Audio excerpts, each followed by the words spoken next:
So, yung mga bay na atay mais. Lutuon nato ang mais sa gawas. Okay, nagama kog fire. Para nagama kog fire.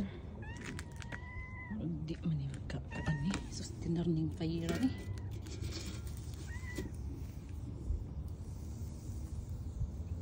Untag mais.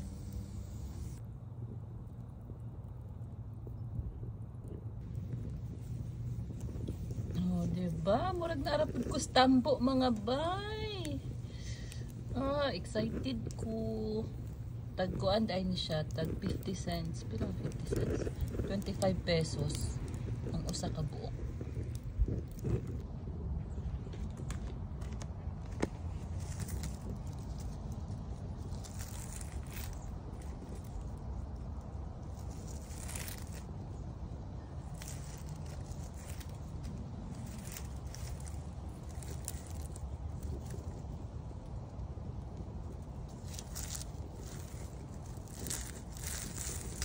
Ay!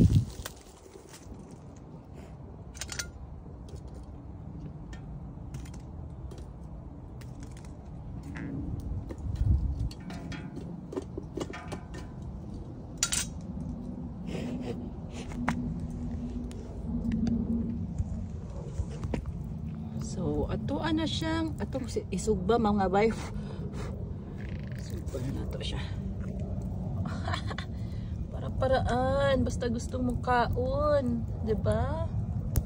Para-paraan lang 'yan.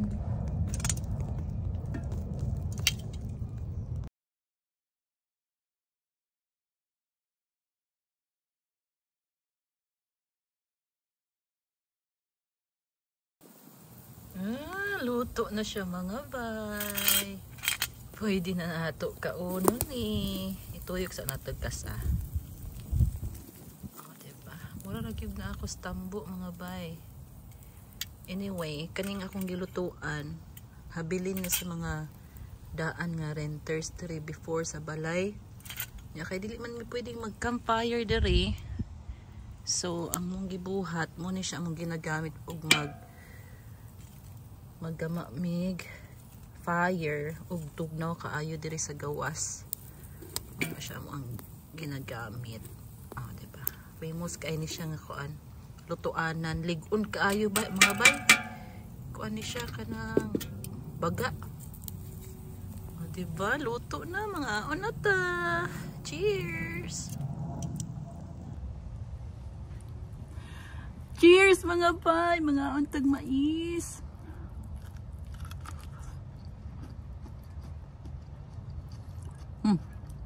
Masami gitong anago nilang papateros tambo. Init pa siya.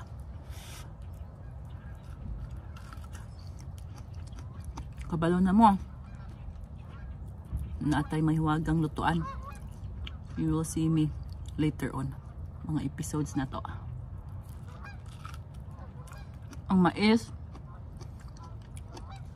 pinaka first na akong giluto diha. Kaya mostly mag-campfire ragyod mi ni Dudong. So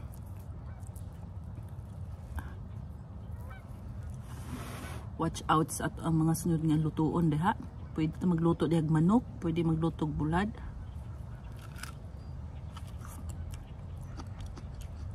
Ang uban pa, hay kalami sa anagon.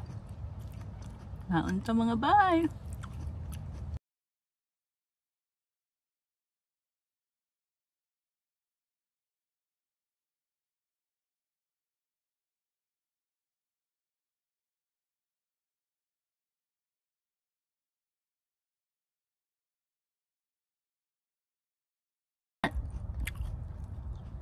Urot na mga bay, lami siya.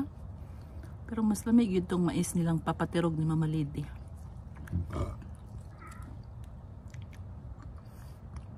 Sujud. Thank you for watching! Bye! Don't forget to follow, comment, and share.